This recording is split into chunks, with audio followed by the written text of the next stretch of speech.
نحمده ونستعينه ونستغفره ونؤمن به ونتوكل عليه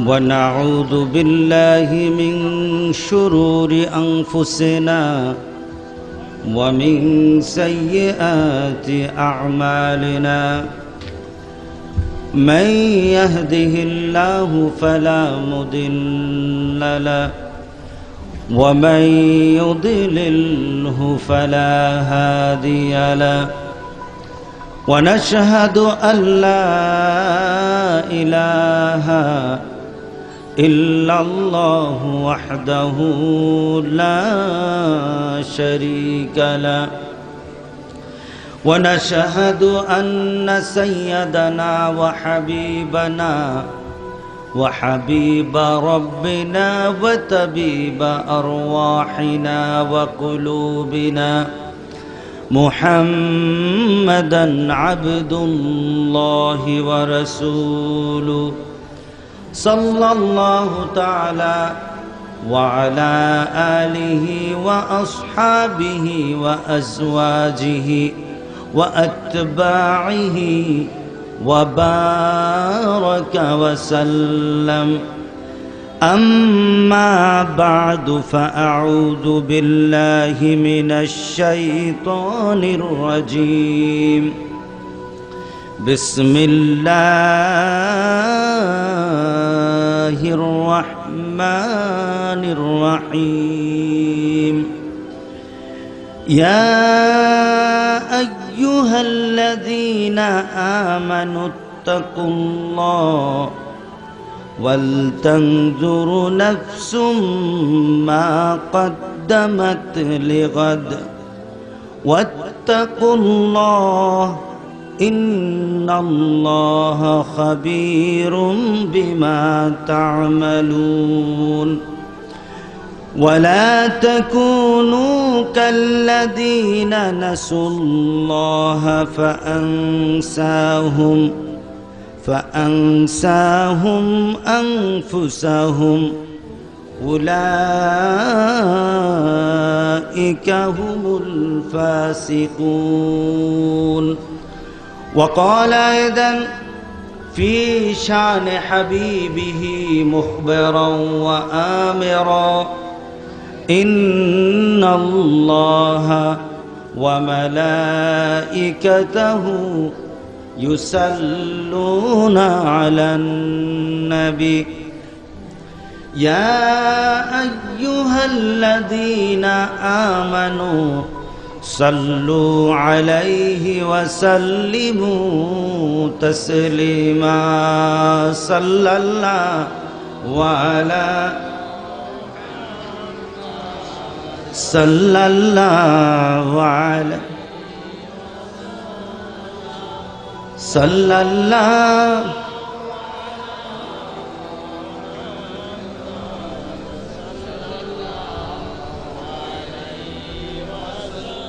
بلغ العلا بكماله كشف الدجى بجمال حسنت صلوا عليه لا إله لا إله إلا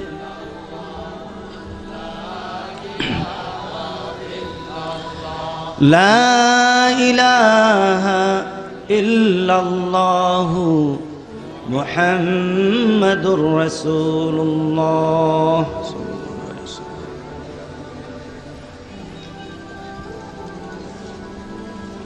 তিন দিন ব্যাপী তাফসীরুল কোরআন মাহফিল আজকে 3 দিনের দ্বিতীয় দিন, যদিও ঘোষণাতে বাস্তবতায় আজকেই প্রথম দিন। মাহফিলের যারা আলোচনা রাখবেন উলামায়ে কেরাম, আমার পাশে বসা সিরাত ফাউন্ডেশনের সভাপতি, উপস্থিত উলামায়ে কেরাম, দিনদার ইমানদার মুসলমান ভাইয়েরা, পর্দার আড়ালের আমার মা ও বোনেরা, আল্লাহ জাল্লা জালালুহু আম্মা নওয়ালুহুর দরবারে কালেমাতে শুকর আদায় করি।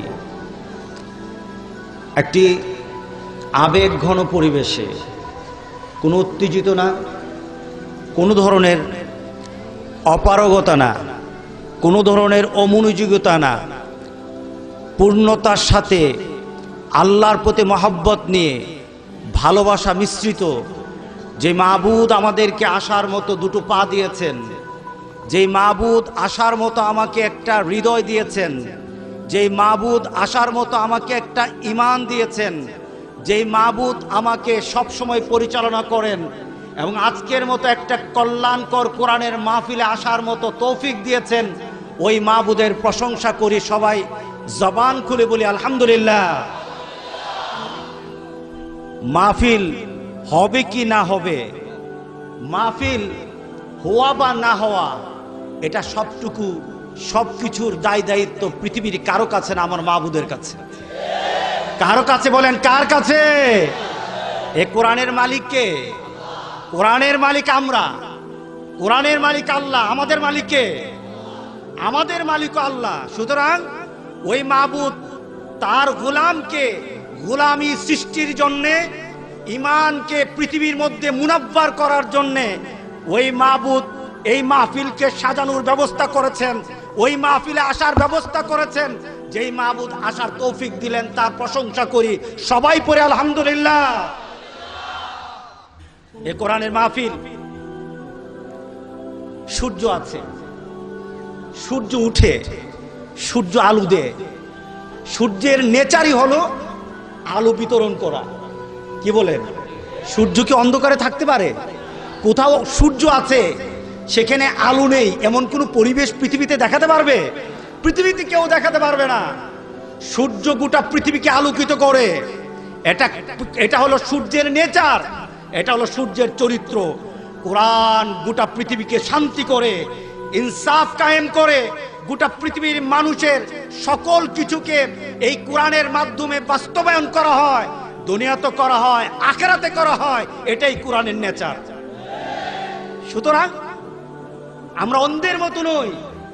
যে অন্ধ সূর্যকে দেখে না বলে সে দাবি করে না সূর্য নেই, সে দাবি করে সূর্য নেই, আসলে সে অন্ধ। কথা ঠিক আছে কিনা বলেন? সূর্যের সামনে হাত ধরে যদি বলে সূর্য দেখি না, মানি না, তাহলে বোঝা যাবে চোখও নাই, দিলও নাই। কথা ঠিক আছে কিনা বলেন? এই কোরআন আছে, কোরআন থাকবে, কোরআনের গোলামরাও থাকবে। এখন কোরআনের আলো শুনবো না, কোরআনের নূর নেব না, তার জন্য যদি তারা কেউ চোখে পর্দা ফেলে, কোরআনের কিছু হবে না। কোরআন ওই ঘরেই যাবে যেই ঘরে আলো দরকার আছে। কথা ঠিক আছে কিনা বলে? সুতরাং কোরআন হলো সবার জন্য, শুধু মুসলমানের জন্য কোরআন বলেন? সূর্য যেমন সবার, কোরআন তেমন সবার। এ কোরআনের ওপর আমল করে আমরা করছি বলেই পৃথিবী টিকে আছে। কোরআনের উপর আমলকারী পৃথিবীতে কেউ থাকবে না, পৃথিবীতে মজাও থাকবে না। সুতরাং এই পৃথিবীর স্বাদ, এই পৃথিবীর যত ধরনের চাহিদা পূরণ করছি কোরআনওয়ালারা। আজকে কোরআনওয়ালারা আছে বলে এই পৃথিবীর টিকে আছে। কোরআনওয়ালারা থাকবে না, পৃথিবী টিকবে না। মজা খাও, আমরা অপেক্ষায় করছি জান্নাতের মজার জন্য। রাজি আছি কিনা সবাই? ভুলে গেলে চলবে না আমরা কোরআনের পাগল, ভুলে গেলে চলবে না আমার একটা পরিচয় আছে, আমি আল্লাহর গোলাম। ভুলে গেলে চলবে না আমি হলাম মুহাম্মদুর রাসূলুল্লাহ সাল্লাল্লাহু আলাইহি সাল্লামের উম্মত। কথা ঠিক আছে কিনা বলেন? ভুলে গেলে চলবে না আদম থেকে মুহাম্মদ সাল্লাল্লাহু আলাইহি ওয়াসাল্লাম পর্যন্ত যত নবী এসেছে সবাই আমার উত্তরসূরি, সবার উত্তরসূরি আমি। তারা হলো আমাদের পূর্বপুরুষ, তাদেরকে আমি শ্রদ্ধা করি, তাদের ধারাবাহিকতায় আমার ঈমান, আমার আমল। কথা ঠিক আছে কিনা বলেন? ভুলে গেলে চলবে না। সুতরাং আমরা দাবি করি মুসলমান, এই মুসলমানের উপর কায়েম থাকতে রাজি আছে কিনা বলেন? এই মুসলমানিত্ব আমরা যদি হারিয়ে যাই আবার ফিরে চলে আসব, এটাই আমাদের তওবার কারণ হবে। কথা ঠিক আছে কিনা বলেন? সুতরাং আজকের মাহফিলে দুই একটি কথা বলবো ইনশাআল্লাহ। ওলামায়ে কেরাম এখানে আসবেন, কথা বলবেন। আজকে আমি শুধু হারানো, আমাদের থেকে হারানো চিন্তা চেতনা, আমাদের হারানো ঈমান এবং আমাদের হারানো যে ঐশ্বর্য যেটা আমাদের থেকে চলে গেছে, সেটাকে একটু আমি টাচ করতে চাই। দেখা যাক কিনা, দেখা যাক আমাদের মধ্যে সেই চেতনা ফিরে আসে কিনা। রাজি আছেন কিনা বলেন? সূরা হাশরের 18 এবং 19 নম্বর আয়াত তেলাওয়াত করেছি, সরল অনুবাদ করে জানাই। আল্লাহ বলতেছেন, ইয়া আইয়ুহাল্লাযীনা আমানুত্তাকুল্লাহ, ও ঈমানদাররা আল্লাহকে ভয় করো। কাকে ভয় করতে হবে? জোরে বলেন, কাকে ভয় করতে হবে? আল্লাহকে ভয় কর। আল্লাহ বলছেন আমাকে ভয় কর। ওয়াল তানজুরু নাফসুম মা কদ্দামাত লিগাদ, এবং তুমি তাকে দেখো তোমার ভবিষ্যৎ আগত জিন্দেগির জন্য, আগত একটা সময়ের জন্য, আগত একটা ভবিষ্যতের জন্য তুমি কি জমিয়েছো। ওয়াল তানজুরু নাফসুম মা কদ্দামাত লিগাদ, ভবিষ্যতের জন্য তুমি সঞ্চয় করেছো, একটু গুণে দেখো তোমার জীবনে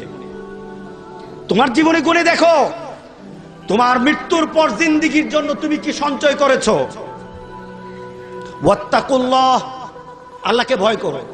ইন্নাল্লাহা খাবীরুম বিমা তা'মালুন, আল্লাহ বলেন আমি অবগত আছি তোমরা যা কিছু করো, এই বিষয়ে আমার জানা আছে, সব কিছু আমার জানা আছে। এরপর আল্লাহ বলছেন, ওয়ালা তাকুনু কাল্লাযীনা নাসুল্লাহা ফাআনসাহুম, তাদের মতো হইও না যারা কি করে, কাল্লাযীনা নাসুল্লাহ, যারা আল্লাহকে ভুলে গেছে, ফাআনসাহুম, আল্লাহ তাকে আত্মভোলা বানিয়ে দিয়েছেন। কি করা হয়েছে? নিজেকে ভুলে গেছে, আল্লাহকে ভুলে গেছে। আল্লাহ বলেন যে আমাকে ভুলে আমি তাকে আত্মভোলা বানিয়ে দেই, তাদের মতো হইও না। ফাআনসাহুম উলাইকা হুমুল ফাসিকুন, যারা আমাকে ভুলে যায় আর আমি আর তাকে ভুলে দিই, আমাকে স্মরণ করা যার পক্ষে আর সময় হয় না, সুযোগ হয় না, সে আর সময় আমাকে পায় না স্মরণ করতে, তাকে আমি আত্মভোলা বানিয়ে দেই। যারা এই ধরনের মানুষ তোমাদের মধ্যে বাস করে, উলাইকা হুমুল ফাসিকুন, তারা হলো ফাসিক। তারা কারা? একটা ছোট্ট গল্প বলি, তাহলে বুঝবো কিভাবে আল্লাহ আত্মভোলা বানান, কিভাবে আমরা আল্লাহকে ভুলে যাই, আল্লাহ আমাদেরকে কিভাবে আত্মভোলা বানিয়ে দেন। ছোট্ট গল্প দিলে দেখি সামনে আগাবো। গল্পটা হলো, একটা বাঘ, তার ছোট্ট বাচ্চা আছে কতগুলো, বাচ্চাগুলি তার সাথে থাকে। হঠাৎ একদিন বাঘের যে শাবক আছে, বাঘের যে বাচ্চা আছে, বাচ্চাগুলি হারিয়ে গেল। এখন ছোট্ট বাচ্চা, সে তো তার মাকে ওইভাবে জানে না যেভাবে তার মাকে চেনা দরকার। মার চরিত্র কি, মা দেখতে কেমন, এটা তার তেমন ভাবে তার ব্রেইনে এটাকে ক্যাচ করে নাই। সে হারিয়ে গেছে, মা থেকে বিচ্ছিন্ন হয়ে গেছে। এরপরে বিচ্ছিন্ন হতে হতে পাহাড় থেকে নেমে এসে, সে পাহাড়ের পাদদেশে ছিল ভেড়ার পাল। কিসের পাল ছিল বলেন? কিসের পাল ছিল? ভেড়ার পাল ছিল। ওই ভেড়ার পালের সাথে বাঘের বাচ্চা মিশে গেছে। কিসের বাচ্চা? জোরে বলেন, কিসের বাচ্চা? আসলে তার পরিচয় কি? বাঘ। কার সাথে মিশেছে? এবার সে তার ভেড়ার সাথে চলতে চলতে ভেড়ার দুধ খায়, ভেড়া ঘাস খায়, সেও ঘাস খায়। ভেড়া যা খায় তা খেতে খেতে তার ভেড়ার যে চরিত্র তার মাঝে চলে আসছে। কারণ থেকে সে থাকে কার কাছে? ভেড়ার কাছে। আসলে সে কি? আসলে সে বাঘ, কিন্তু সে হলো ভেড়া। কারণটা কি? তার পরিবেশ, তার পরিবার, তার আশেপাশে যারা আছে, তার আহাল, সে যার সাথে চলে, তার বন্ধু, তারা হয়েছে ভেড়া। তার নিজের যে পরিচয় ছিল সে বাঘ, সে তার ভাগ, ওই পরিচয়টা সে ভুলে গেছে। আনসাহুম, তার বাঘ পরিবেশে না থাকার কারণে ভেড়ার সাথে থাকতে থাকতে সে তার নিজের আসল পরিচয় ভুলে নিজেও ভেড়া হয়ে গেছে। কি হয়ে গেছে? ভেড়া। এখন ভেড়ার সাথে চলে, ভেড়া যা খায় তা খায়, ভেড়া দুধ খায় সেও দুধ খায়, ভেড়া ঘাস খায় সেও ঘাস খায়। ভেড়ার সাথে চলে, ভেড়া বলে ভে, সেও বলে ভে। কি বলে? ভেড়া বলে ভে, সে বলে কি? আসলে কি তার ভে আওয়াজ? তার অবস্থা কি? হুঙ্কার দেওয়া, এটা চিৎকার দেওয়া। সে বলে বে, বেড়াও বলে বে, সেও বলে বে। কারণটা কি? কারণ হলো তার বন্ধু যারা আশেপাশে আছে সবাই হচ্ছে বেওয়ালা। কথা ঠিক আছে কিনা বলে? সবাই হলো বেওয়ালা। বাঘ তার নিজেই পরিচয় হারিয়ে এবার সে হয়ে গেছে বেওয়ালা। এক বাঘ দূর থেকে দেখলো অনেক বড় পাল দেখা যায়, ভেড়ার পাল দেখা যায়। ওই ভেড়ার পাল থেকে সে একটা ভেড়া খাবে এই নিয়ত করে ভেড়ার দিকে তাকাচ্ছে, পালের দিকে তাকাচ্ছে। হঠাৎ দেখে সেই ভেড়ার পালের মাঝে একটা বাঘ দেখা যায়। সবগুলি ভেড়া কিন্তু একটা বাঘ। সে তাকিয়ে আশ্চর্য হয়ে গেল, ব্যাপারটা কি? এটা তো আমার জাতি ভাই। এটা কি ভাই? এটা তো আমার জাতি ভাই। এটা তো ভেড়ার জাতি না, এটা তো বাঘের জাতি। কথা ঠিক আছে কিনা বলে? এটা তো বাঘের জাতি। কিন্তু এটা বলে এটার যে অবস্থা, এটা কপাল পুড়ে গেছে। এটা কিভাবে কপাল পুড়লো?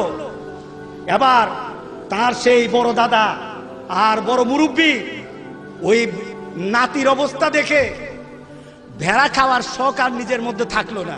সে কি করলো? নিজের খাওয়ার শখ হারিয়ে ফেললো।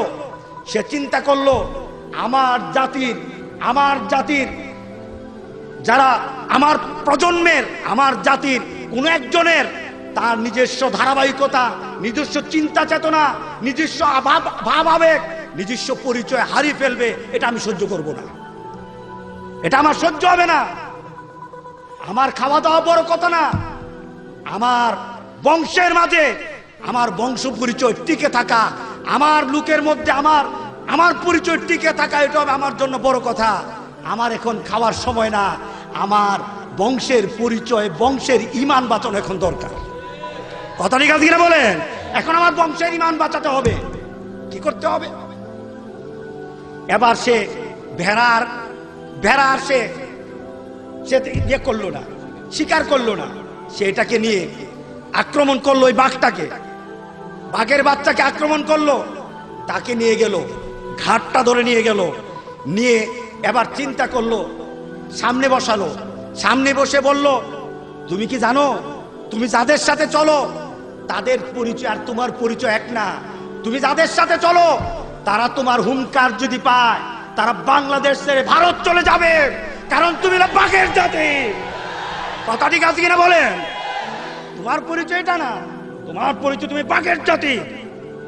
তুমি বে বলো কেন? তুমি বলো হুঙ্কার দাও, হালুম করে হুঙ্কার দাও। হুঙ্কার দেয় বে, কি কয়? বলে বে। আরে তুই বে বলার জিনিসটা তো তোর রক্তের ধমনীতে আছে, মুসলমানের রক্ত। তোর রক্তের ধমনীতে আছে আল্লাহ রাসূলের শ্রেষ্ঠতম রক্ত। তুই ভের জাতি না, তুই আল্লাহু আকবার জাতি। কথা ঠিক আছে কিনা বলে? তুই তো আল্লাহু আকবারের জাতি। তুই বে বলস কে? ভে তো মুসলমানের কোন স্লোগান হতে পারে না। মুসলমানের স্লোগান হলো নারে তাকবীর। কপালটা পুড়লো কিভাবে? তোর কপালটা তো পুড়ে গেছে, কিভাবে পুড়লো? কি করা?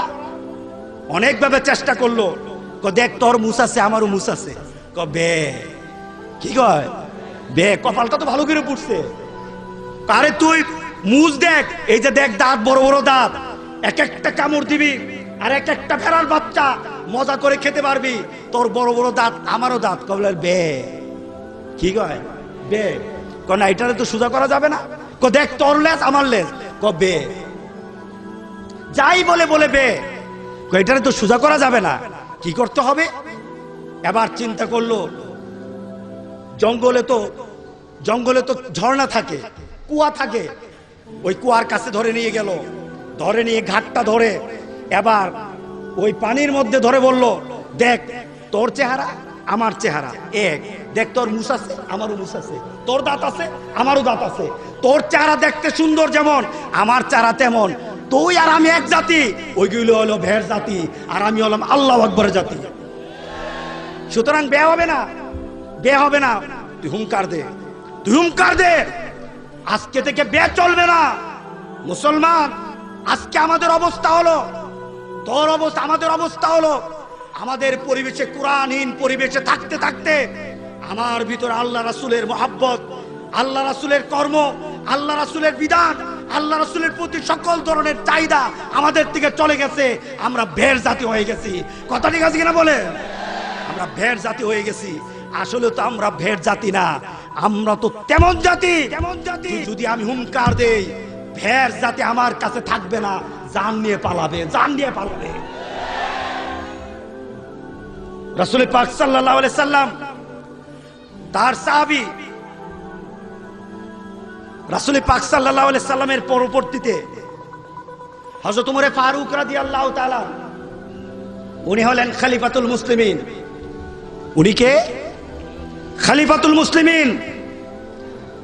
আজকে এই কারণে কথাটা বলি, আজকে কোরআনের মাহফিল, কোরআনকে আমরা ক্লাসিফাইড করি, এর সাথে থাকবে না থাকবে, এর সাথে থাকবে না থাকবে, মুসলমানের সাথে কোরআন থাকবে না।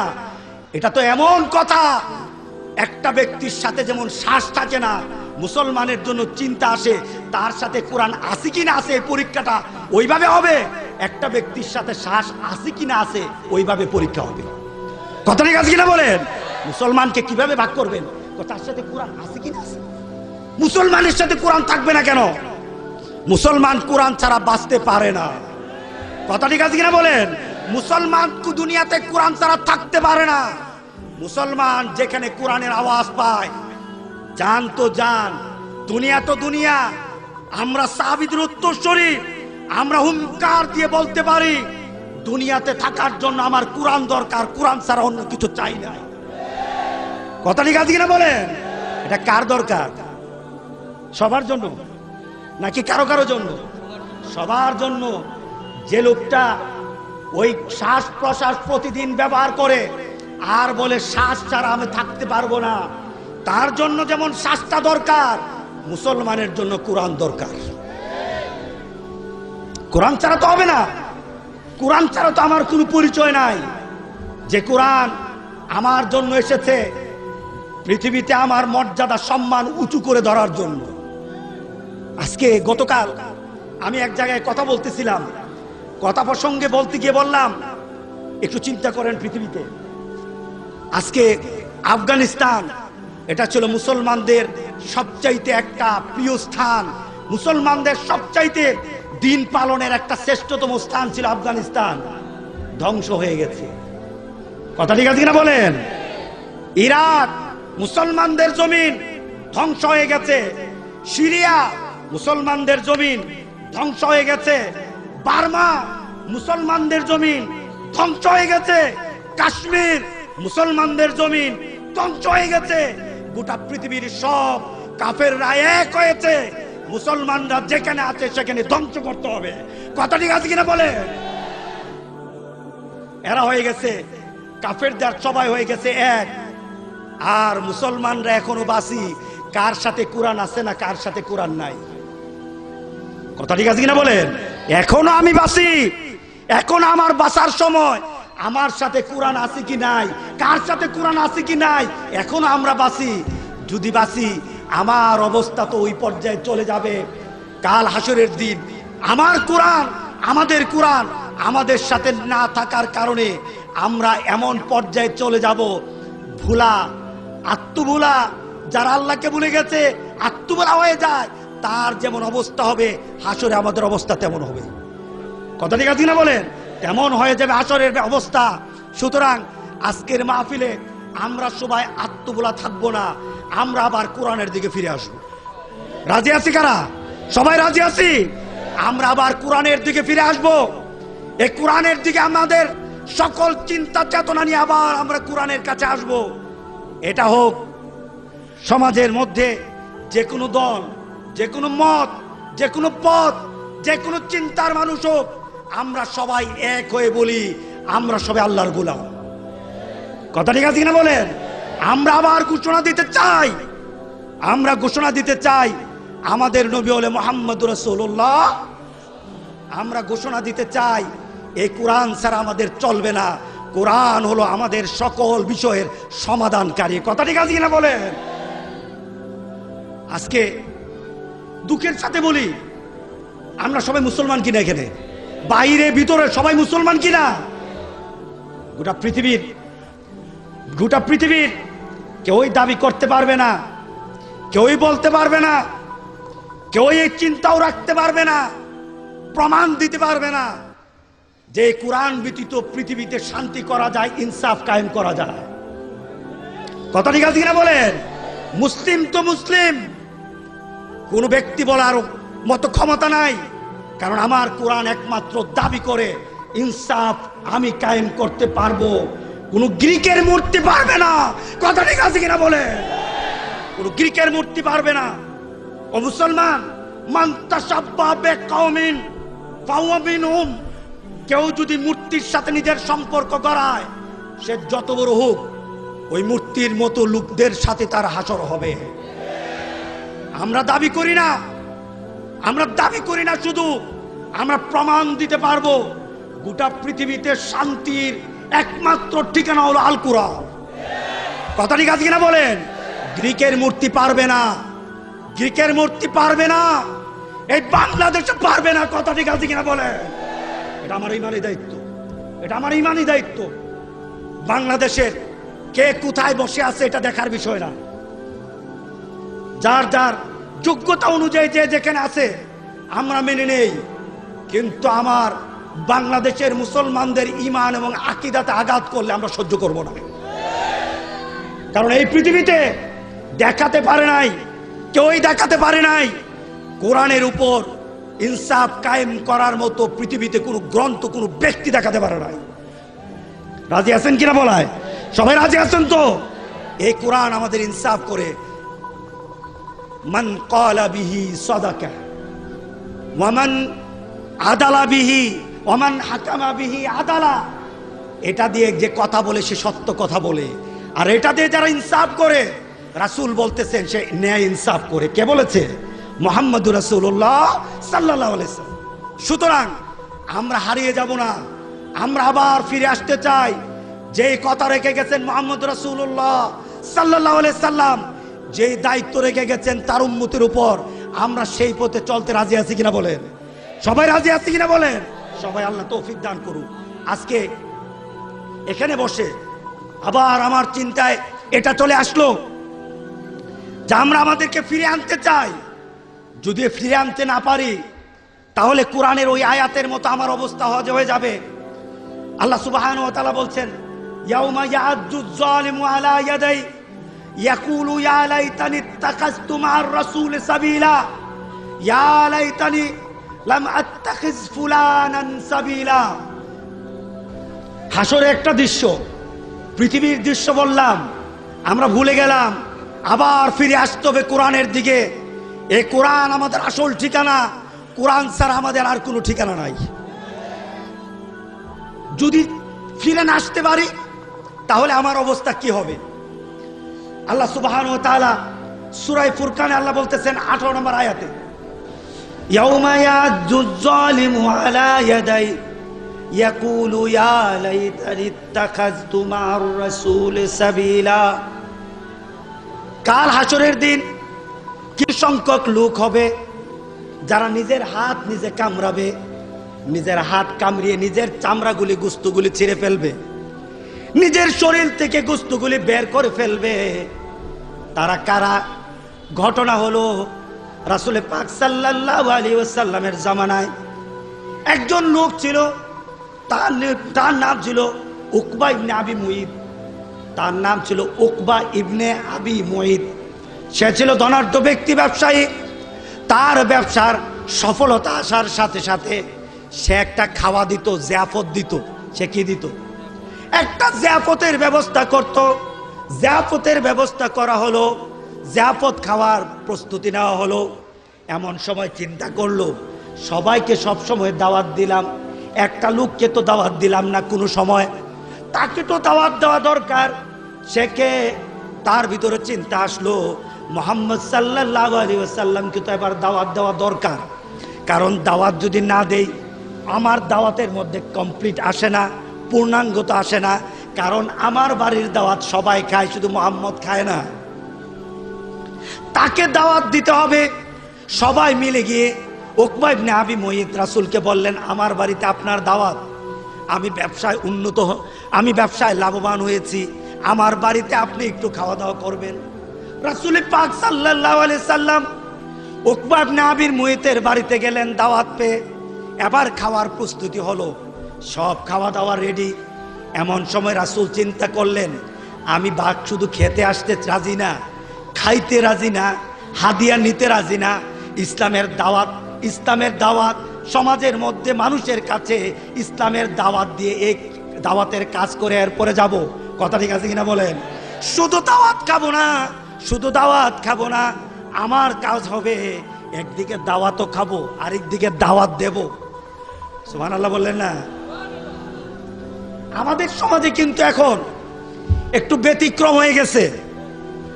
আমরা যারা এই স্টেজে বসে কথা বলি, দাওয়াত আপনাদেরকে ঠিক দেই, কিন্তু নিজের পাওনাটা যদি এদিক ওইদিক হয় ওইটাও বুঝে নেই। কথা ঠিক আছে কিনা বলেন? ওইটাও বুঝে নেই।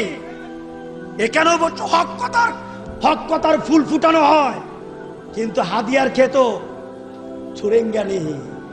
আছে কিনা বলেন? এই দাওয়াত নয়, আমাদের দাওয়াত হবে রাসূল পাক সাল্লাল্লাহু আলাইহি সাল্লামের সুন্নত তরিকার দাওয়াত। কথা ঠিক আছে কিনা বলেন? দাওয়াতে যাব, যদি দাওয়াতে খাওয়া থাকে খাবো, যদি খাওয়া না থাকে বিদায় হব, তবুও ইসলামের দাওয়াত দিয়ে যাব। রাজি আছে কিনা সবাই? সবাই এই কাজ করতে হবে, এইভাবে দাওয়াত দিতে হবে। রাসূল বললেন উকবা ইবনে আবি মুইতের বাড়িতে আমি শুধু ভাত খাবো এটা হবে না, তাকে দিনের দাওয়াত দেবো, কলেমার দাওয়াত দেবো। এবার উকবা ইবনে আবি মুইতকে বলল, উকবা তুমি আমার একটা কথা রাখলে ভাত খাবো। কেন? কি কথা? তুমি যদি কালেমা পড়ো তাহলে ভাত খাবো। সুবহানাল্লাহ বললেন না? আজকে আমরা যারা বিভিন্ন বাড়িতে দাওয়াত খাই, বাড়িতে যাওয়ার পর বাড়িওয়ালার সাথে চুক্তি করতে হবে, এই বাড়িতে নামাজ পড়লে ভাত খাবো, না হলে খাবো না। কথা ঠিক আছে কিনা বলেন? যদি ওইভাবে দাওয়াত টেকনিক অনুযায়ী দেওয়া হয়, যদি বাড়িওয়ালাকে বলা হয় ভাই আপনি নামাজ পড়েন কিনা, নামাজ পড়ি আলহামদুলিল্লাহ, ভাত খাবো। নামাজ পড়তে পারি না ঠিকভাবে, নামাজ পড়লে ভাত খাবো। কথা ঠিক আছে কিনা বলেন? এইভাবে যদি সমাজের মধ্যে দাওয়াতি টেকনিক, রাসূলের টেকনিক ধরা হয়, সমাজের মধ্যে মুমিন বাড়বে না কমবে? দিন দিন কোরআন বলা বাড়বে, হাদিস বলা বাড়বে, আমলি লোক বেড়ে যাবে, আল্লাহওয়ালা বেড়ে যাবে। কথা ঠিক আছে কিনা বলেন? আল্লাহওয়ালা বেড়ে যাবে। রাসূল পাক সাল্লাল্লাহু আলাইহি সাল্লাম বললেন, উকবা খাওয়াতে বসলাম কিন্তু খাবো না যতক্ষণ পর্যন্ত তুমি মুসলমান না হবা। আল্লাহু আকবার, আল্লাহু আকবার। উকবা ইবনে আবি মুইত রাসূলকে বললেন, এটা কিভাবে সম্ভব? আপনাকে দাওয়াত দিলাম, আপনি খাবেন, এটাই তো বড় কথা। এখন আপনি বলতেছেন আপনার ইসলাম গ্রহণ করতে হবে, এটা কিভাবে সম্ভব? তুমি যদি ইসলাম গ্রহণ না করো, আমি খাবো না। আল্লাহু আকবার, আমি খাবো না। এবার রাসূল পাক সাল্লাল্লাহু আলাইহি সাল্লামের অবস্থা দেখে, দৃঢ়তা দেখে উকবা ইবনে আবি মুইত বললেন, আপনি যখন খাবেনই না, এত যখন জোরাজুরি, জান আমি ইসলাম গ্রহণ করব, আমাকে পড়ায়েন লা ইলাহা ইল্লাল্লাহু মুহাম্মাদুর রাসূলুল্লাহ। উকবা ইবনে আবি মুইত মুসলমান হয়ে গেলেন। এবার খাওয়া দাওয়া চলতে আরম্ভ করলো। এবার উকবা ইবনে আবি মুইতের এক বন্ধু ছিল, উবাই ইবনে খালফ। নামটা কি ছিল? উবাই ইবনে খালফ ছিল তার বন্ধু। কার বন্ধু? উকবা ইবনে আবি মুইতের বন্ধু উবাই ইবনে খালফ, যে বদরের যুদ্ধে কচুকাটা হয়েছে। বদরের যুদ্ধে তাকে কচুকাটা করা হয়েছে। সেই উকবা ইবনে আবি মুইতের মুসলমান হওয়ার পর উতবা ইবনে খালফ দৌড়ে তার বাড়িতে গেল, গিয়ে বলল, কি হলো? শুনলাম তুমি নাকি মুসলমান হয়ে গেছো, তুমি নাকি ইসলাম গ্রহণ করেছো, আমি শুনতে পেলাম, ঘটনাটা কি? ভাই মোহাম্মদ এসে এমন ভাবে ধরলো, মুসলমান যদি না হই তাহলে আমি বেইজ্জতি হয়ে যাই। রাসূলের পীড়াপিড়িতে আমি বাধ্য হয়ে ইসলাম গ্রহণ করেছি।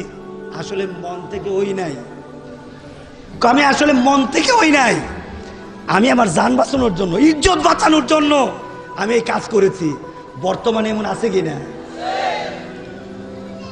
চান্লার মাহফিল, কারো বাপ দাদার কথা বলা হয় না।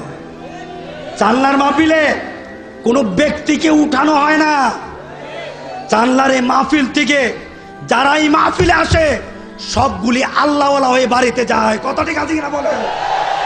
সবগুলি আল্লাহওয়ালা হয়, সবগুলির কলিজায় রাসূলের প্রেম নিয়ে বাড়িতে যায়। কথা ঠিক আছে কিনা বলেন? সুতরাং মৌমাছি দেখছেন, মৌমাছির ঘর দেখছেন? মৌমাছির ঘর কারো ডিস্টার্ব করে? কারে ডিস্টার্ব করছে বলেন? রাগ করতেছেন নাকি? কারো ডিস্টার্ব করছে নাকি বলেন? মৌমাছির ঘর কাউকে ডিস্টার্ব করে না। কিন্তু কোন পুংটা মানুষ যদি, পুংটা পোলাবান যদি একটা ঢিল দেয় তখন কি অবস্থা হয় বলেন? কতটুকু যায়? পানির নিচে পর্যন্ত চুবায় মারে। কথা ঠিক আছে কিনা বলেন? কোরআনের মাহফিল সবার জন্য, এই এলাকার প্রত্যেকটি মানুষের জন্য, যারা নামাজ পড়ে তাদের জন্য, যারা নামাজ পড়ে না তাদের জন্য, যারা ইসলামের পথে নাই তাদের জন্য, যারা ইসলামের বাইরে আছে তাদের জন্য। কথা আছে কিনা বলেন?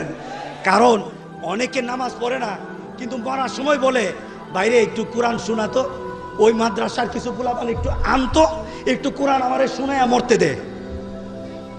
কথা ঠিক আছে কিনা বলে? জীবনে কোরআনের মাহফিলে বসে নাই, কোরআনের মাহফিলের কাছে যায় নাই, কিন্তু তার মরার পরে আবার কোরআন খতম করা হয়। আছে কিনা বলেন? কোরআনের মাহফিলের কাছেও আসে না, কিন্তু মাঝে মাঝে চিন্তা করে যে কোরআনটা যদি কেউ আমাকে একটু মরার সময় শোনায় দিত তাহলে বোধ কবরে একটু ভালো থাকতাম। আছে কিনা? সুতরাং যারা মাহফিলে আসি আমরা, শুধু আমাদের জন্য কোরআন নাকি সবার জন্য কোরআন? সবার জন্য কোরআন। কারণ তুমি কোরআনে আজকে আসতে পারলা না, তোমার মরার সময় তুমি কোরআন খুঁজবা। তুমি না খোঁজো, তোমার পরিবার খুঁজবে। যদি তোমার পরিবারও না খুঁজে, কবরে যাওয়ার পর জীবনে নামাজ পড়ে নাই, পাক পবিত্র নাই, তোমার নাম উঠলে বলে আল্লাহ তোমারে মাফ করুক, সূরা ফাতিহা পড়ে। কথা ঠিক আছে কিনা বলেন? যেই কোনো ভাবে তুমি কোরআনের কাছে আসবা, কিন্তু তুমি কোরআনের সাথে পিঠে যদি জীবন্ত অবস্থায় করো তাহলে কিন্তু তোমার আখিরাতের মর্যাদা কিন্তু উকবা ইবনে আবি মুইতের মতো তোমার অবস্থা হবে। কারণ উকবা ইবনে আবি মুইত কোরআন পাওয়ার পরও কোরআনের পথে থাকতে পারলো না। তার বন্ধু বলল, বন্ধুর কারণে সে কোরআনের পথে থাকতে পারলো না। তার বন্ধু বলল, তুমি যদি মুহাম্মদ সাল্লাল্লাহু আলাইহি সাল্লামের কাছে কোরআন নিয়েছো, কলেমা নিয়েছো, সেই মুহাম্মদ সাল্লাল্লাহু আলাইহি সাল্লামকে থুতু দিতে হবে। কি দিতে হবে? কি দিতে হবে? থুতু দিতে হবে। মুহাম্মদকে যদি থুতু দাও তাহলে আমি তোমার বাড়িতে থাকবো, আমি তোমার বাড়িতে খাবো না, তোমার খাবো না। কে বললো? এটা কে বললো? উতবা কে বললো? বলেন কে বললো? উতবা কে ছিল? তার বন্ধু। উতবা কে ছিল? তার বন্ধু। বন্ধুর কারণে বন্ধু জান্নাতি হয়, আর বন্ধুর কারণে বন্ধু হারাম পথে, কোরআন বিরোধী পথে যায়। কথা ঠিক আছে কিনা বলেন? বিড়িওয়ালা বিড়ি কি দাওয়াত দে বলে, নাকি আতরের দাওয়াত দে? আপনাদের এলাকায় কোন বিড়িওয়ালারে দেখছেন বলে যে ভাই আমার কাছে বস, তোর আমার গায়ে বিড়ির গন্ধ, তোর গায়ে আতরের গন্ধ? কি বলেন? এমন হবে? কি হবে? বিড়িওয়ালার কাছে দাওয়াত নেন আর না নেন, বসে থাকবেন, বিড়ির গন্ধ অটোমেটিক বাগনা পাওয়া যাবেন। কথা ঠিক আছে কিনা বলেন? বেনামাজি, কোরআনহীন, যারা কোরআনের বাইরে চলে তাদের সাথে চলাফেরায় ঈমান যাওয়ার সম্ভাবনা থাকে। কথা ঠিক আছে কিনা বলেন? উকবা ইবনে আবি মুইত সে কিন্তু রাসূলের দাওয়াতে মুসলমান হয়েছিল। সুবহানাল্লাহ বললেন না? রাসূলের দাওয়াতে মুসলমান, রাসূলের দাওয়াতে মুসলমান, রাসূল তাকে মুসলমান করলেন। মুসলমান করার পরও বন্ধুর কারণে ওই বন্ধু বললেন, তোমার বাড়িতে তখন খাবো যদি তুমি মুহাম্মদের মুখে থুতু মারতে পারো। এবার সে চিন্তা করলো যে আমি আমার দুস্থ বানর রাখা দরকার, এই দুস্থ হলো আমার পুরান দুস্থ, মুহাম্মদ তো আমার নতুন দুস্থ হইতে গেছিল, সুতরাং এই দুস্থ আমার দরকার নাই, পুরান দুস্থ ঠিক রাখি। এবার পুরান দুস্থকে ঠিক রাখতে গিয়ে রাসূলের কাছে গিয়ে রাসূলের মুখ মুবারকে থুতু মারল। কোরআন থেকে ফিরে আসলো, ইসলাম থেকে ফিরে আসলো, সে ইসলামকে ফিরিয়ে দিল। রাসূল তখন তার জন্য দুঃখের সাথে বসে আছে। এমন সময় আল্লাহ সুবহানাহু ওয়া তাআলা আরশ থেকে তাকে ডেকে বললেন, তুমি ভয় পাও না হে মুহাম্মদ, তুমি লজ্জিত হইও না।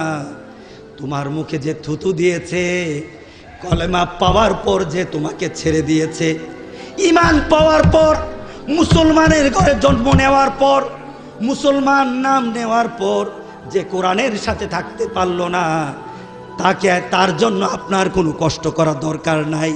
কাল হাসরের দিন তার অবস্থা এমন হবে, হাসরের দিন সে যখন দেখবে মুহাম্মদ হয়েছে সত্যের পথে আর উতবা আছে আযাবের পথে, মুহাম্মদ আছে আল্লাহর শান্তির পথে, জান্নাতের পথে, আর উতবা আছে দুজকের পথে, এমন দৃশ্য দেখার পর দেখবে তার এই রাসূলকে ছেড়ে দেওয়ার কারণে, মুহাম্মদকে ছেড়ে দেওয়ার কারণে তাকে উতবার পিছনে তাকে লেগে দেওয়া হয়েছে, উতবার পিছনের কাতারে দাঁড়া করে দেওয়া হয়েছে।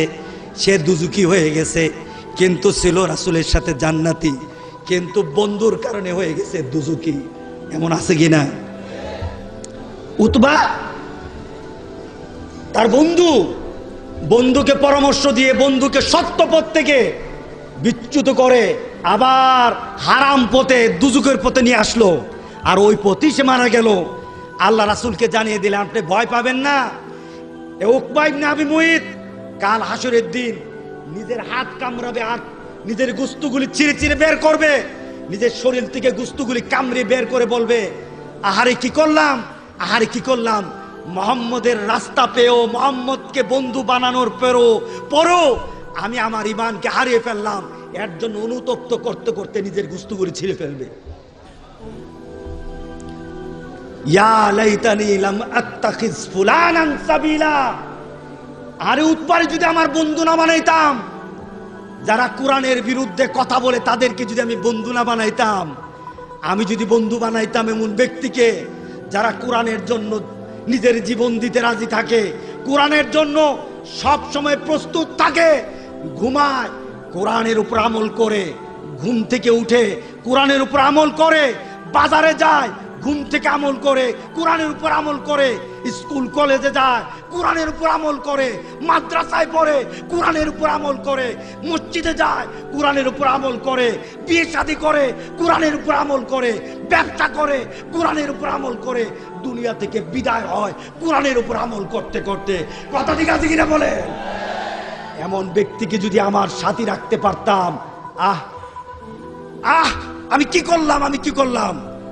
আমার বন্ধু যদি ওই মুহাম্মদকে বানাতে পারতাম। আমি আজকে প্রশ্ন করি, এই আয়াতের রেশ কি শেষ হয়ে গেছে না এখন আছে? জোরে বলেন আছে কিনা বলেন। কোরআনের মাহফিল বাপদাদার মাহফিলও না, কারো বংশগত মাহফিলও না।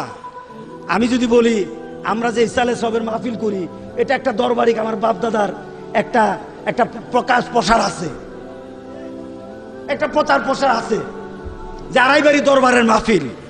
কিন্তু চান্নার মাহফিলে কার প্রসার আছে বলেন? কার প্রসার? রফিক মিয়ার প্রসার? অন্য কারো লোকের প্রসার? কার প্রচার? কোরআনের প্রচার। কার প্রচার? জোরে বলেন কার প্রচার? এই কোরআনটা, এই কোরআনের প্রচারের মাহফিল। যারা অন্তর দেখে মহব্বত করবে, মাহফিলটাকে মহব্বত করলো না, কোরআনটাকে মহব্বত করলো। কথা ঠিক আছে কিনা বলেন? কোরআনটাকে মহব্বত যারা করে, কাল হাসরের দিন কোরআন বলেন, কোরআনের জন্য তাদের অবস্থা হলো, রাসূল বলেন যার পক্ষে কোরআন আছে তার পক্ষে আমি আছি। আর কাল হাসরের দিন কোরআন যার জন্য সুপারিশ করে, রাসূল বলেন তার জন্য জান্নাত। আর কোরআন যার বিপক্ষে দাঁড়ায়, রাসূল বললেন আমার সুপারিশও কাজে লাগবে না। কথা ঠিক আছে কিনা বলেন? আরে কোরআন ছেড়ে দিলাম, কোরআন ছেড়ে দিলাম। আজকে আমরা সব ধরতে রাজি আছি, দরবার ধরি, হুজুর ধরি, সব ধরি। কথা ঠিক আছে কিনা বলেন? আপনি দল করেন, যে কোনো দল করেন, আপনার দল বড় কথা নয়, এখানে কোরআন বড় কথা। কথা ঠিক আছে কিনা বলেন? কোরআন বড় কথা। আপনি কোন দল করবেন? আপনি কি মনে করেন আপনি একটা ইসলামী আন্দোলনের দল করেন, এর জন্য আপনি অনেক কিছু হয়ে গেছেন? খোদার কসম না, যতক্ষণ পর্যন্ত আপনার কলিজার মধ্যে কোরআন এবং হাদিসের মহব্বত আসবে। কথা ঠিক আছে কিনা বলেন? আজকের এখানে মাহফিলের এশার নামাজ আদায় করলাম, যুবকগুলি নামাজি। কয়টা মাহফিলে গিয়ে পাবেন নামাজের আহ্বান দিলে মাহফিল শুনতে রাজি আছি, নামাজ পড়তে রাজি না। কথা ঠিক আছে কিনা বলেন? দৃশ্য কত সুন্দর।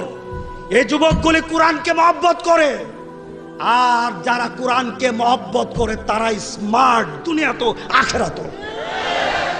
যারা কোরআনকে মহব্বত করে না তারা অনেক ধনী হতে পারে, অনেক স্মার্ট হতে পারে, অনেক ক্ষমতাধর হতে পারে। খোদার কসম, তারা হলো দুর্বল থেকে দুর্বল, তারা হলো আনস্মার্ট, আনস্মার্ট, কালচার, তারা হলো অভদ্র, তারা হলো দুষ্ট। যার সাথে কোরআন নাই। ট্রাম্প পৃথিবীর কয়েকজন ধনীর মধ্যে একজন। প্রতিদিনের তার যে খরচ মোটামুটি বাংলাদেশের বাজেটের কাছাকাছি। প্রতিদিনের তার যা খরচ বাংলাদেশের বাজেটের কাছাকাছি। সে তো ধনী লোক, সে পৃথিবীর সবচাইতে পাওয়ারফুল মানুষ, কিন্তু তার সাথে কোরআন নাই। কোরআন না থাকার কারণে তাকে কি আমরা বলতে পারবো সে সুন্দর? সে কি খবিস? সে কি খবিস? সে কি খবিস? যার সাথে কোরআন হয় না সে কখনো ভালো হতে পারে না। আমরা কি চাই এই মাহফিলটা সব সময় জারি থাকুক? চান কিনা বলেন? কারা কারা চান? আমি এই মাহফিল থেকে আল্লাহর কাছে চাই এই মাহফিলটা যেন আল্লাহ কবুল করে নিয়ে মাহফিলের সবাইকে জান্নাত নসিব করে দেন। ওয়াসাল্লাল্লাহু তাআলা আলা খাইরি খালকিহি মুহাম্মাদিন ওয়া আলা আলিহি ওয়া আসহাবিহি আজমাইন। ওয়াসসালামু আলাইকুম ওয়া রাহমাতুল্লাহি ওয়া বারাকাতুহু।